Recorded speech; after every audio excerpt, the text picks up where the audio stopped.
سر آپ نے کہا کہ وہ ایک الائنس تھا جب چودھری پرویز الہی صاحب وزیر اعلیٰ بنے تھے یا وہ پی ٹی آئی میں تھے اور پی ٹی آئی صوبے میں اقتدار میں تھی تو آپ کے لیے انہوں نے مشکلات کھڑی کی کوئی گجرات میں؟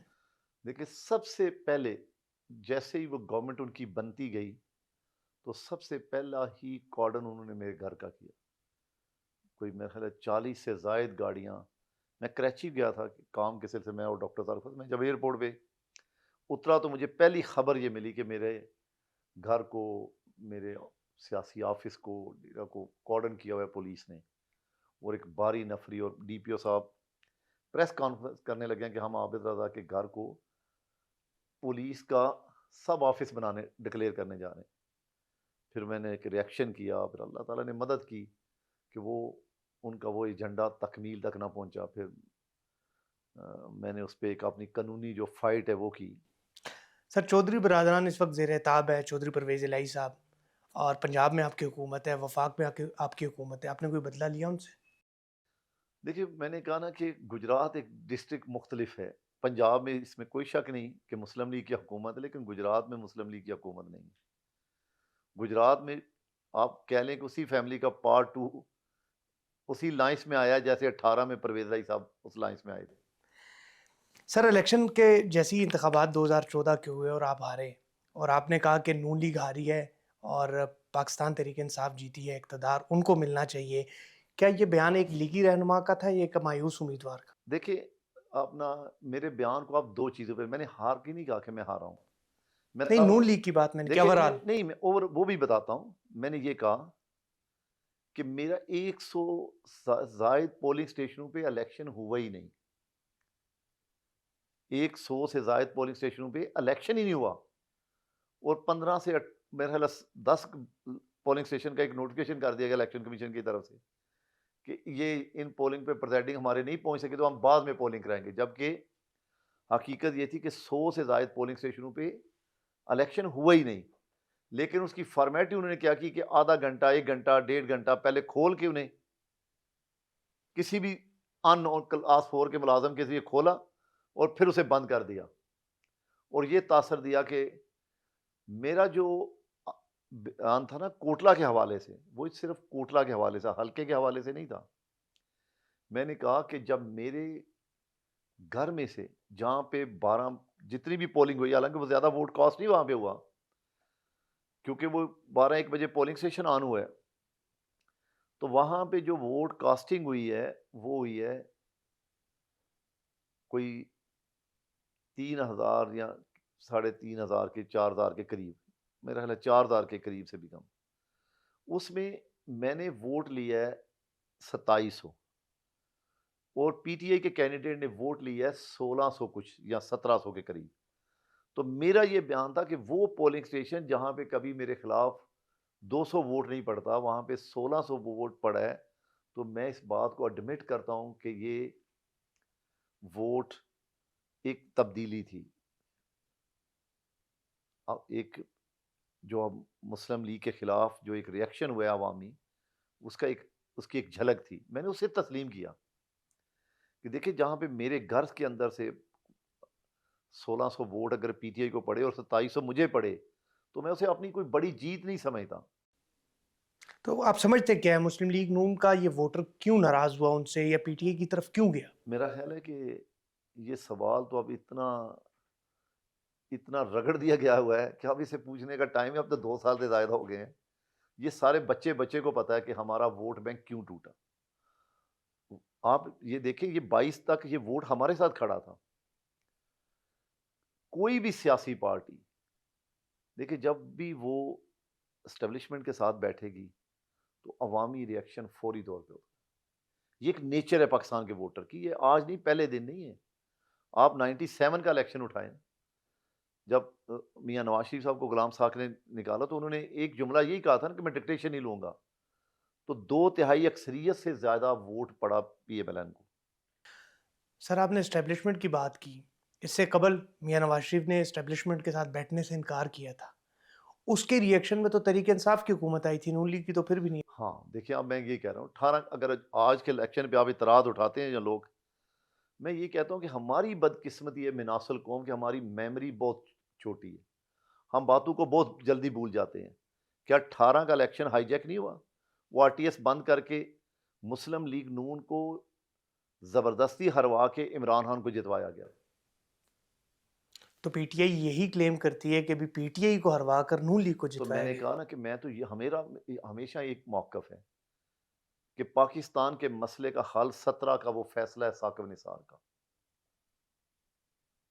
جب تک اس فیصلے پہ کمیشن نہیں بنے گا، اس فیصلے کا پہ آپ اس کے ذمہ دار کو کٹارے تک نہیں لے کے آئیں گے، پاکستان کے مسئلے کا آئندہ بھی کوئی حل نہیں ہے.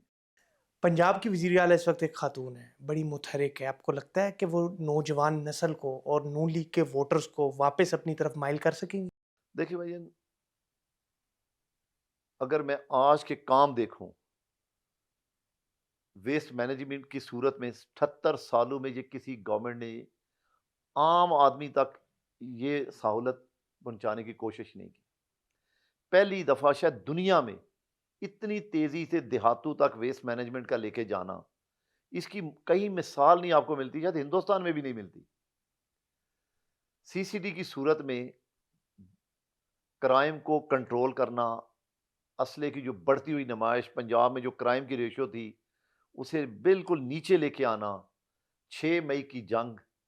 یہ میں آپ کو بتاؤں کہ یہ 28 مئی اور موٹر وے سے بڑے پروجیکٹ ہیں، لیکن یہ کنفرم ہے کہ جب تک 18 اور 24 کے الیکشن کا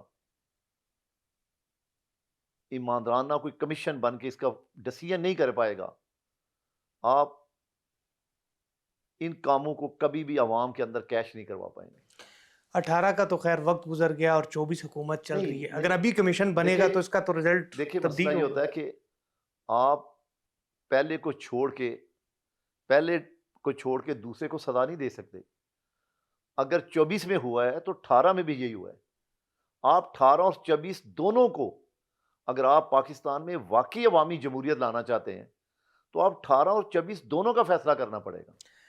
سی سی ڈی پہ بعد میں بات کریں گے، پہلے حلقے پہ تھوڑی بات کریں. حالیہ انتخابات میں بھی آپ ایک سیاسی جماعت سے الیکشن لڑے، آپ کے بھائی دوسری سیاسی جماعتوں سے الیکشن لڑے. اس سے جو نون لیگ کا ووٹر ہے وہ متاثر نہیں ہوا؟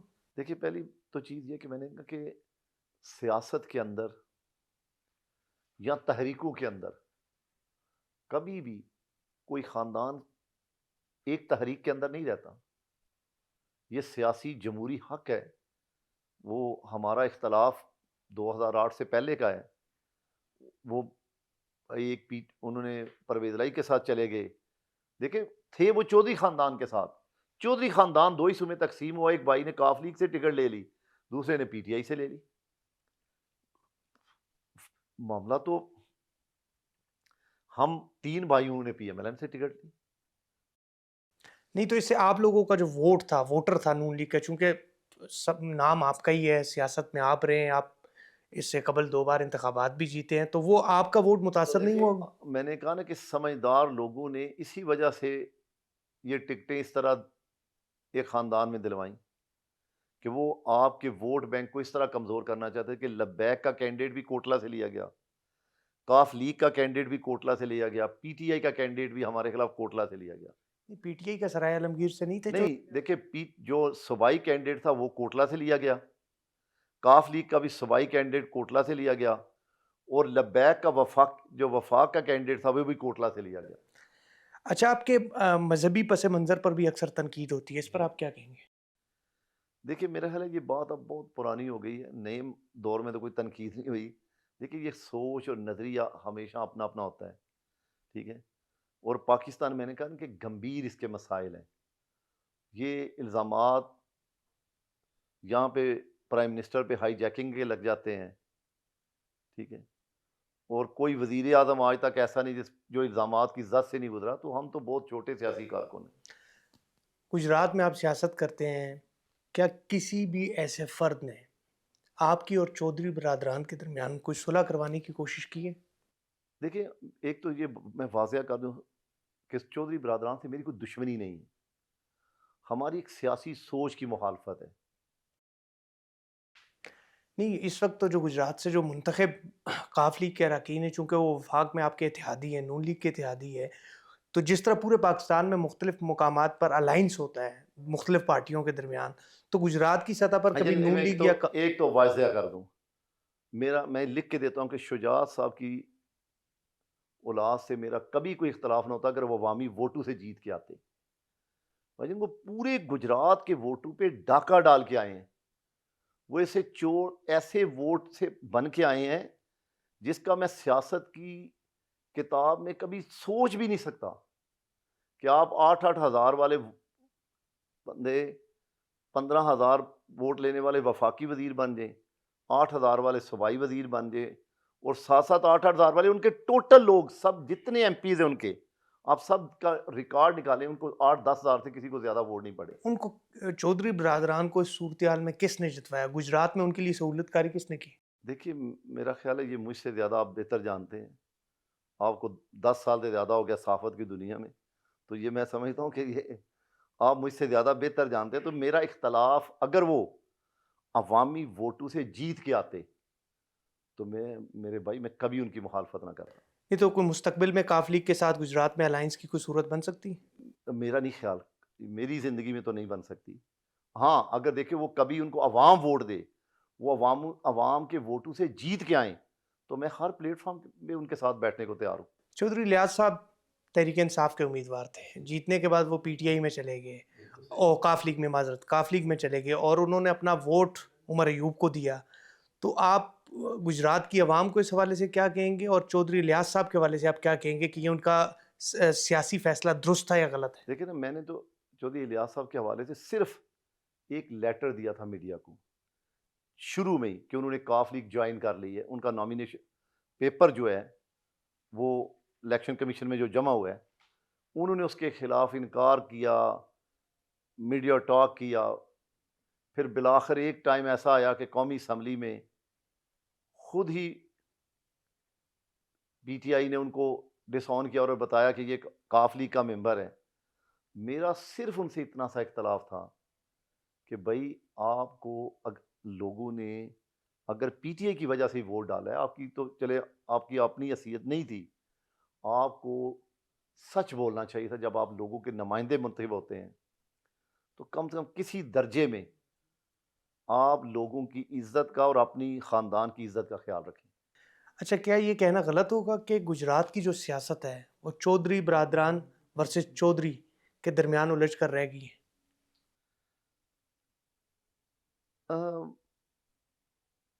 میرا خیال ہے کوئی اسی نے اسی صورتحال میں چلنا ہے۔ مطلب گجرات میں یہ جو رسا کشی ہے یہ اسی طرح چلتی رہے گی اور گجرات کے لوگوں کے لیے یا گجرات کی ترقی کے لیے تمام چودھری برادران، صرف وہ چودھری برادران نہیں، چودھری الیاس صاحب بھی ہو گئے یا آپ ہو گئے، مل بیٹھ کر کوئی ترقی کے لیے کوئی بات چیت نہیں کرتے؟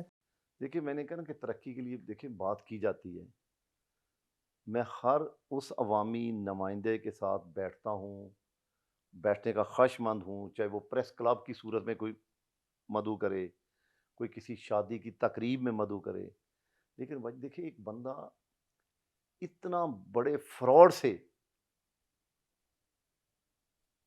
پورا ڈاکہ ڈال کے گجرات کے اندر اس طرح آئے اور ماضی میں جو بیسک دیکھیں ہماری جو اس پورے خاندان کے ساتھ جو ایک مخالفت کا جو بیسک ایشو ہے وہ ہے سابقہ دشمنیاں،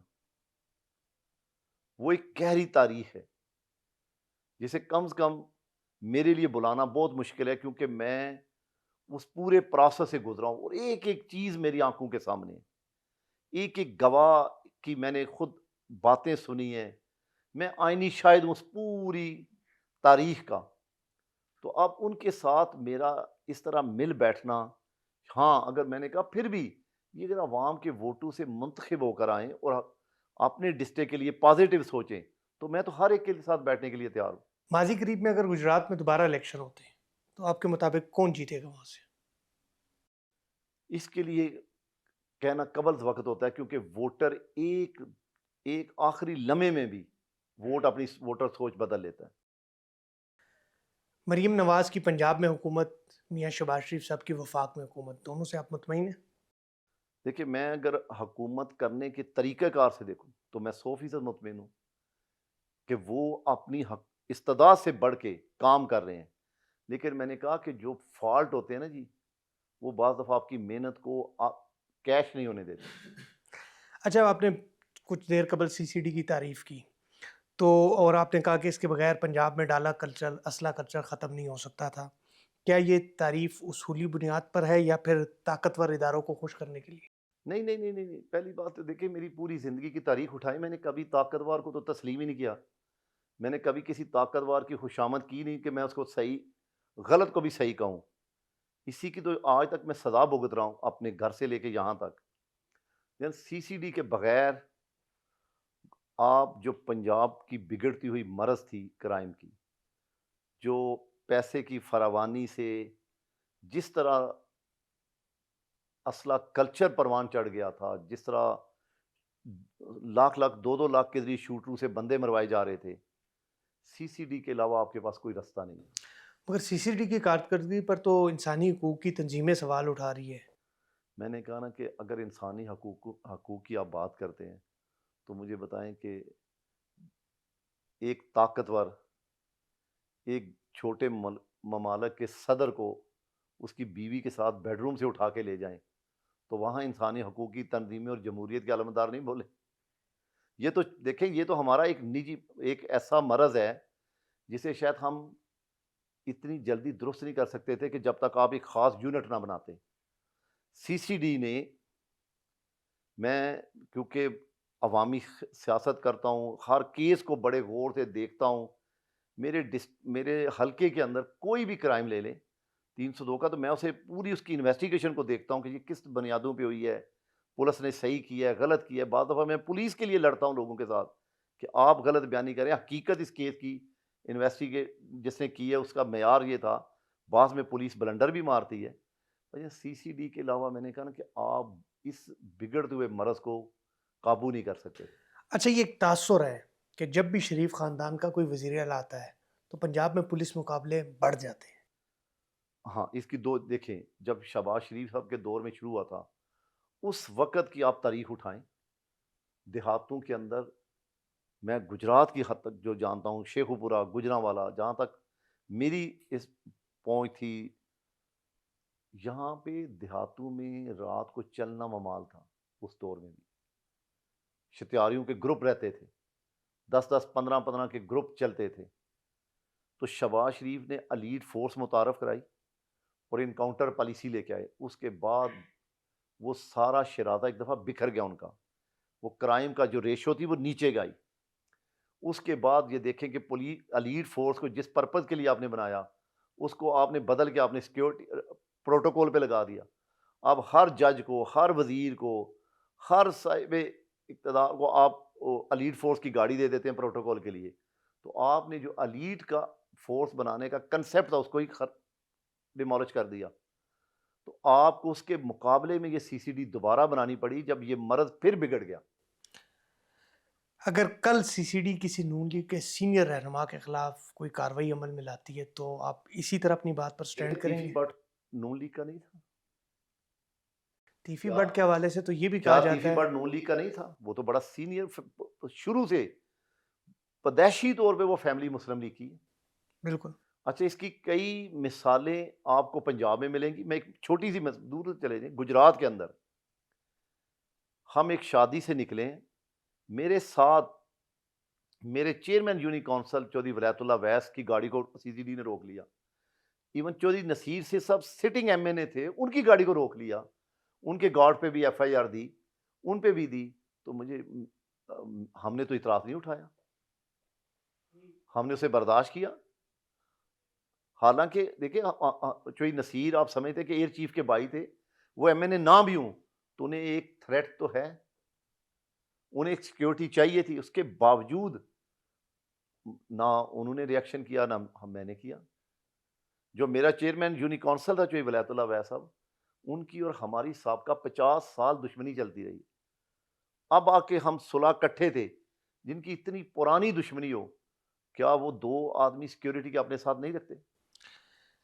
اچھا سر، آپ نے ابھی دشمنی کی بات کی، آپ کی دشمنیوں کے قصے بھی ویسے بڑے مشہور ہیں، تو حکومت نے چونکہ اب انہوں نے کہا کہ آپ پرائیویٹ نہیں رکھ سکتے، تو آپ کو یا جو دیگر سیاستدان ہیں ان کو سیکورٹی دی ہوئی ہے دیکھیں اسپیشلی آپ دیکھیں کو؟ مجھے تو تھرو آؤٹ جب میں نے تھا نہیں تھا تب سے بھی دشمنی سے لے کے اب تک مجھے سرکاری سیکورٹی ہے میرے پاس. تو یہی سہولیات جو دیگر لوگ ہیں جن کی دشمنیاں دیکھیں ہیں، ڈالا کلچر تو دیکھیں ختم ہو گیا. لیکن اس کی کیٹیگری ہے دشمنی کی پوزیشن کیا ہے دشمنی میں.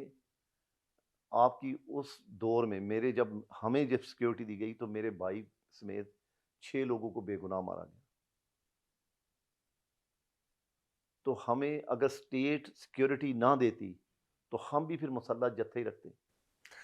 پنجاب میں اور بھی بہت سارے سیاسی نہیں خاندان نہیں ایسے تو ہیں بہت جن کو سارے ایسے ہیں جن کو میں جانتا ہوں ان کے پاس کسی نہ کسی کے پاس مد میں سرکاری سیکورٹی ہے یا ان کو کسی ایک حد تک اپنا سول گنمنٹس رکھنے کی اجازت ہے.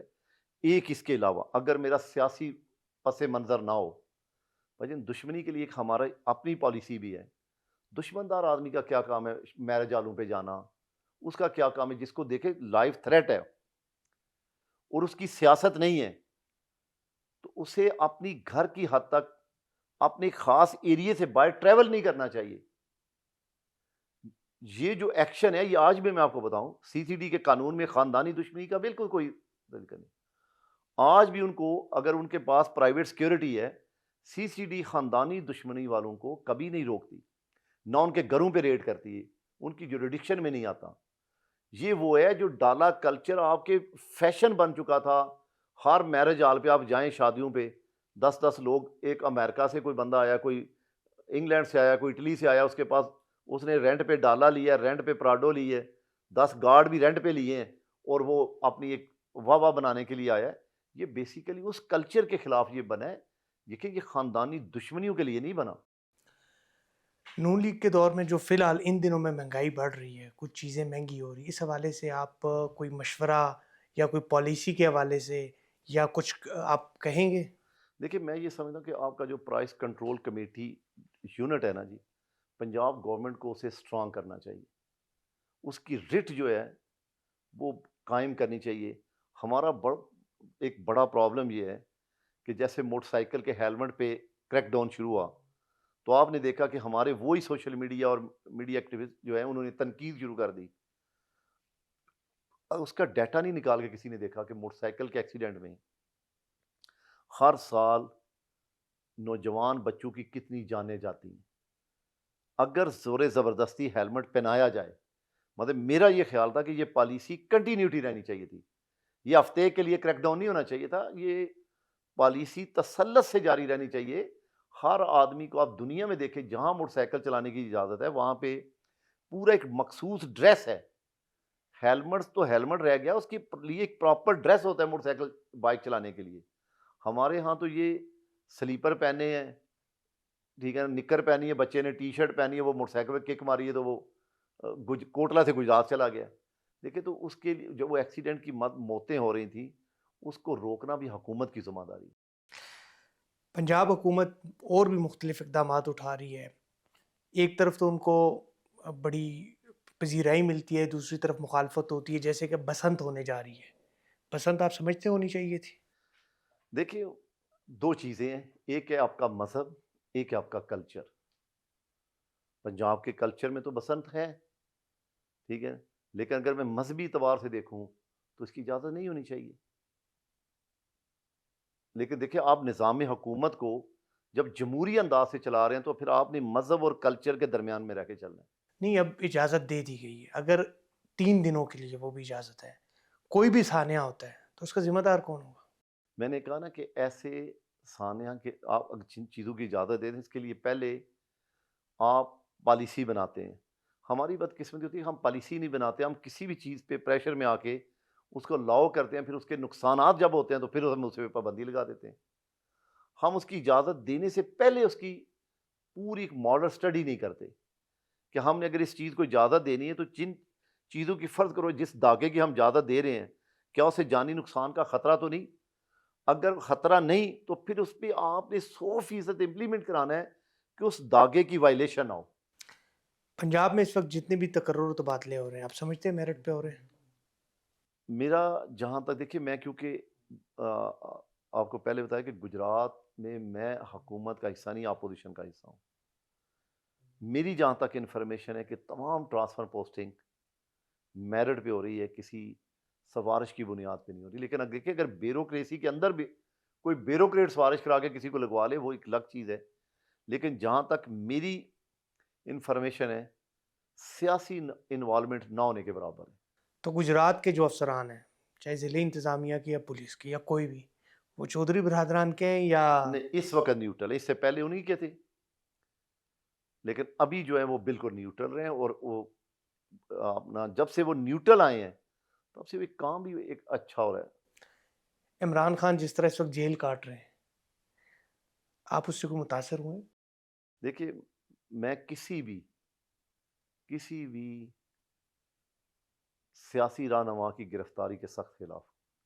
میں یہ سمجھتا ہوں کہ پاکستان میں یہ رواج، یہ روایات بند ہونی چاہیے. دیکھیے، میں نے نواز شریف صاحب کی گرفتاری بھی دیکھی. میں روزانہ ان کے ساتھ عدالتوں میں جاتا. پھر میں نے ان کی بیٹی کو ان باپ کی آنکھوں کے سامنے سے گرفتار ہوتے بھی دیکھا.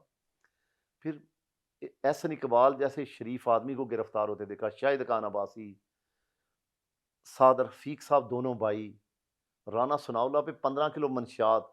میں حیران ہوتا ہوں کہ وہ سارے ظلم جو اس دور میں ہوئے، ہم نے ان کو بالکل بلا دیا.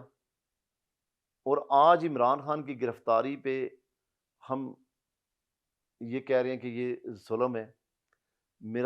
میں یہ جو جتنا میں کی سمجھ، ہر عمل کا ایک رد عمل ہوتا ہے. میں سمجھتا ہوں کہ نہ پہلے ہونا چاہیے تھا، نہ اب ہونا چاہیے. رانا ثناء اللہ کی آپ نے بات کی، اس پر جو شہریار افریدی صاحب ہیں، اس وقت کے وزیر تھے نارکوٹکس کے، ان کا یہ کہنا ہے کہ یہ گرفتاری ہم نے عمل میں نہیں لائی. اور جب عمران خان سے بات کی تو انہوں نے بھی کہا کہ ہمیں اس چیز کا کوئی پتہ نہیں ہے کنہوں نے گرفتار کروایا. تو تب اگر یہ گرفتاریاں پی جب ٹی آئی، شہباز شریف صاحب اپوزیشن میں ہوں گے، عطا تارڑ بھی اپوزیشن میں ہوں گے، تو وہ بھی اسی طرح کے قسم، وہ بھی اسی طرح کہیں گے کہ ہمیں اس گرفتاری سے ہم لا علم تھے. نہیں تو ابھی کیوں نہیں قبول کرتے؟ دیکھیں، میں یہ کہتا ہوں کہ انہوں نے بھی حکومت میں یہ انکار نہیں کیا. جب اپوزیشن میں آئے ہیں تو یہ انکار کیا کہ یہ گرفتاریاں ہم نہیں کروائیں. یہاں تو عمران خان صاحب وزیر اعظم کے طور پہ پریس ٹاک آ کے کرتے تو میں مانتا. وہ کہتے جی یہ رانا ثناء اللہ کی گرفتاری سراً غلط ہے، یہ منشیات کی ایف آئی آر ہماری حکومت کے بغیر نوٹس کی گئی ہے. تو میں سمجھتا کہ عمران خان صاحب نے بڑا میرٹ پہ بات کی. چلے یہ سب کچھ تو ہوا، مگر ابھی پیپلز پارٹی ناراض ہوئی ہے. پیپلز پارٹی نے کہا ایک آرڈیننس جو ہے صدر صاحب کو پتہ ہی نہیں ہے منظور ہو گیا، تو یہ بھی کہیں اور میں سے نے کہا منظور نا ہو. کہ دیکھیں، آرڈیننس عمران خان کے دور میں بھی اسی طرح بھرمار تھی، اور کیونکہ میں اس وقت اسمبلی کا ممبر تھا، آج بھی اسی طرح بھرمار ہے. یہ تو مطلب آپ سمجھتے ہیں کہ یہ اسمبلی جو ہے یہ اپنی مرضی سے نہیں چل رہی؟ دیکھیں بھائی، مسئلہ یہ کہ جمہوریت، پاکستان کی جمہوریت چھوٹا مسئلہ رہ گیا. میں نے کہا کہ پوری دنیا پہ اگر نظر اٹھائیں تو پوری دنیا سے جمہوریت کی بساط لپیٹی جا رہی ہے. تو آپ نہیں سمجھتے کہ اس موقع پر تمام سیاسی جماعتوں کو، چاہے نون لیگ ہے، کاف لیگ ہے، پی ٹی آئی ہے، جے یو آئی ہے، پیپلز پارٹی ہے، ان کو مل بیٹھ کر ایسے فیصلے اٹھانے چاہیے کہ پاکستان کی جمہوریت کو فروغ ملے اور جو اداروں کی انوالومنٹ ہے اس کو ختم کیا جا سکے؟ دیکھیں، اس گیم کا جو محور ہے نا جی، وہ عمران خان ہے. دیکھیں، آج تک تمام سیاسی جماعتوں سے بیٹھنے کا انکار صرف عمران خان صاحب کرتے ہیں. اب بھی حالات جو اس نیج پہ پہنچ گئے ہیں، کیونکہ اگر عمران خان سیاسی جماعتوں کے ساتھ بیٹھ کے بات کریں اور پاکستان کے لارجسٹ انٹرسٹ میں مسئلے کا حل نکالیں تو ان کی جو الزام تراشی کی سیاست ہے پھر وہ دفن ہو جاتی ہے. اس لیے انہیں وہ قابل قبول نہیں. عمران خان اب جب تک ڈیل کہا جا رہا ہے، جو سننے کی بات ہے کہ وہ ڈیل نہیں کر رہے اور جیل کے اندر ہے، تو آپ سمجھتے ہیں کہ اگر وہ ڈیل کرتے ہیں یا کسی بھی نتیجے میں باہر آتے ہیں اس سے ان کی مقبولیت کم دیکھیے، ہوگی؟ میں چھوٹا کارکن ہوں، میرا جہاں تک میری انفارمیشن ہے وہ کرنا چاہتے ہیں، کرنے والے ان سے ڈیل نہیں کر رہے. ان کی بگاڑ اب اتنی بڑھ چکی ہے کہ شاید وہ کرنا چاہتے تھے، کرنے والے ان سے ڈیل نہیں کر رہے. میں نے کہا کہ لارجسٹ انٹرسٹ یہی ہے کہ عمران خان صاحب الزام تراشی کی سیاست کو دفن کر کے پاکستان کے وسیع تر مفاد میں سیاسی جماعت، جب تک میاں نواز شریف صاحب، عمران خان صاحب، پیپل پارٹی کے کابرین نے، مولانا فضل الرحمان صاحب نے، محمود اچکزئی صاحب لوگوں نے مل کے نہیں بیٹھنا، پاکستان کے مسئلے کا کوئی حل نہیں۔ آپ نے مولانا صاحب کا ذکر کیا، مولانا فضل الرحمان کا اختلاف اس حکومت سے جو اس وقت ہے، اور وہی اختلاف پی ٹی آئی سے بھی تھا کہ 18 کے الیکشن بھی فری اینڈ فیئر نہیں تھے اور 24 کے بھی نہیں ہے۔ وہ کہتے ہیں کہ وہ الیکشن بھی غلط تھے، یہ الیکشن بھی غلط تھے۔ تو آپ نہیں سمجھتے کہ نون لیگ میں بھی مولانا کی بات کو ادھراتا ہوں پھر، لیکن ہماری بات کو لوگ اہمیت نہیں دیتے وہ، کیونکہ مولانا بڑے لیڈر ہیں۔ میں بھی یہی کہتا ہوں کہ پاکستان کے مسئلے کا حل 17 سے ہے، جس فیصلے کے تحت اس وقت کے وزیر اعظم نواز شریف کو گھر بھیجا گیا۔ جب تک آپ نے اس فیصلے کے ذمہ داران کو گرفتار کر کے اس وقت کے لوگوں سے پریس ٹاک نہیں کروانی کہ یہ فیصلہ ہم سے غلط ہوا اور ہم سے کروایا گیا، تو پاکستان جہاں تک پہنچا ہے اور جہاں تک آگے جائے گا، دیکھیں خرابی 17 سے شروع ہوئی ہے۔ سر 17 والے ایک شخص کو تو سزا ہو گئی۔ نہیں دیکھیں، وہ تو بغض مافیا میں ہوئی نا، کسی ایک، دیکھیں اس میں ایک کردار وہ نہیں تھا، اس میں کئی کردار تھے۔ سر ایک کو تو ہوگی، اب اگر 18 والے میں سے چلو ایک کو ہوگی اور 24 میں سے جب کسی 18 کو بھی والا ہوتی، دور ختم ہوگا نا جی، یہ 24 والا، تو اس میں بھی کسی کردار کو ہو جائے گی۔ مسئلہ کہ ملک کی 28 کروڑ یا 26 کروڑ عوام کے مسئلے کا حل یہ نہیں، اس کے مسئلے کا حل یہ ہے کہ پاکستان کے اندر تمام سیاسی جماعتیں الزام تراشی، بہتان بازی چھوڑ کے ایک ایسا چارٹر آف ڈیموکریٹ دوبارہ سائن کریں جس کے تحت وہ فیصلہ کریں کہ ہم نے پاکستان کو چلانا کیسے۔ سر چودھری سعد رفیق صاحب نون لیگ کے بڑے سینئر سیاستدان ہیں، اور وہ جیسے ہی الیکشن آ رہے انہوں نے اپنے حریف امیدوار کو فون کیا اور کہا کہ میں ہارا ہوں اور آپ جیتے ہیں، اور وہ مسلسل پارٹی پر تنقید بھی کرتے ہیں۔ تو آپ ان کی تنقید کو درست سمجھتے ہیں؟ دیکھیے سیاست کا تقاضا تو یہی ہے جو خواجہ سعد رفیق صاحب نے کیا، یہی ہونا بھی چاہیے تھا۔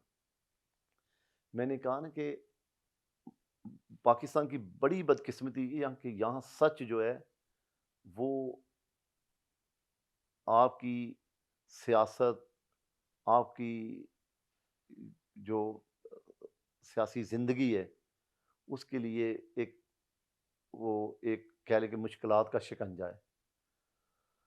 ہر سیاستدان سچ بولنا چاہتا ہے، لیکن حقیقت یہ ہے کہ سچ کے ساتھ کھڑا کوئی نہیں ہوتا، اور سچ بولنے کے لیے والے کے آگے اتنی رکاوٹیں ہوتی ہیں کہ جن رکاوٹوں کو شاید وہ اکیلا عبور نہیں کر سکتا۔ عمران خان موروثیت کا ایک نعرہ لگاتے تھے کہ مختلف جماعتوں میں ہے، اور ان کی جماعت میں نہیں تھی۔ اب نون لیگ میں یہ کچھ بڑھتی جا رہی، جیسے کہ ابھی ضمنی دیکھیں الیکشن۔ عمران خان نہ تو کوئی بہت بڑا جید عالم ہے، نہ کوئی بہت بڑا دانشور ہے کہ میں اس کی اس بات کو مان۔ دیکھیں معروست تو آپ کے دین کے اندر، آپ انبیاء علیہ السلام کی زندگی دیکھیں، کتنے انبیاء ایک ہی خاندان میں آئے ہیں، ٹھیک ہے، تو مگر وہاں معروست کیوں نہیں؟ دیکھیں یہ میں اس کے اس کنسپٹ سے ہی خلاف ہوں پوری دنیا میں اندر۔ بش کا بیٹا جونیئر بش نہیں پریزیڈنٹ بنا؟ یہ دنیا میں کتنی مثالیں ہیں۔ دیکھیں میں نے کہا نا کہ عمران کے پاس اصل میں کوئی چیز بیچنے کے لیے نہیں تھی، اس نے پاکستان کی سیاست کو الزام تراشیوں کے ساتھ داغدار کر دیا۔ اس کی سیاست کا محور ہمیشہ یہ رہا ہے کہ اپنے آپ کو صحیح کہنا، اگلے کو گندا کہنا۔ اس نے پاکستان کے اب سیاسی کلچر کو اتنا خراب کر دیا ہے عثمان صاحب، جس کی واپسی کی گنجائش مجھے کم سے کم نہیں نظر آتی۔ عمران خان کی بات تو چلو آپ نے کر دی، مگر آپ نہیں سمجھتے کہ یہ نون لیگ میں جو آج کل بھائیوں کو ٹکٹیں دی جا رہی ضمنی الیکشن میں، تو کسی کارکن کو دے دیتے یا کسی بھی فرد کو دے دیتے؟ میں نے کہا نا کہ یہ ہر حلقے پہ آپ دیکھیں سیاست کی ہسٹری کو دیکھیں، سیاست کے اندر